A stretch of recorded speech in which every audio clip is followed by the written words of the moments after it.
Yeah, doing it on Easter, absolutely. Adding single strand high tensile wire, using timeless T-posts. What do you use for corner posts? Size, brand, and where to buy them.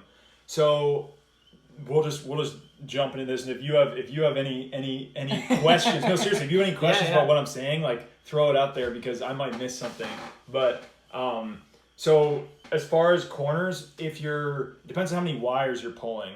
Single strand. So for a single strand, all you're gonna need is what we recommend as far as the easiest and as far as labor wise post to use, and probably the most durable long term, is to use solid fiberglass, whether that's sucker rods or otherwise. We sell them, but there's some people are sort of like scrounging them up in certain areas and making fiberglass posts, but like for a single strand, you probably could get away with a 5.5 foot fiberglass rod, but like a 6 footer would definitely be totally satisfactory, and those are about I think they're an inch and a quarter, maybe. I think they're 1.25 inch diameter, and we use those for corners. So timeless posts, for people who don't know, they're pre-drilled, and they're really good for straights. And so, but you can't go around bends with them. And so if you're making any sort of bend in your fence, going around a corner, going around a pond, something like that, you're going to need to put a corner.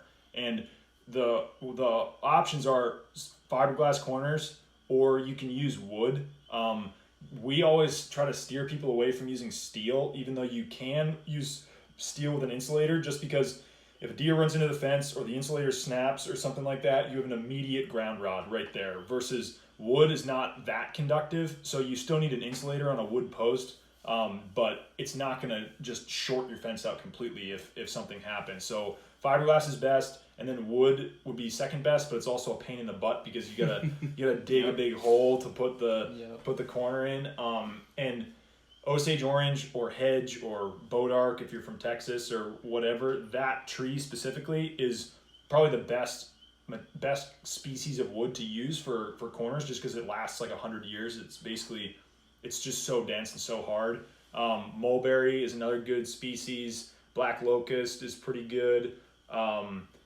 Cedar is fine. The only problem with cedar is that the cambium bark, or in the cambium, like the softwood essentially around the cedar, will decay, and you'll just be left with the core, and then the post will be loose in the hole. So you can use PVC, but it's not as durable as fiberglass is. But yeah, so fiberglass and wood are like our two recommendations. But anyway, and you can buy them here or try to find somebody. I mean, Thomas does sell some corners. The only thing though is that they're just expensive in comparison to fiberglass.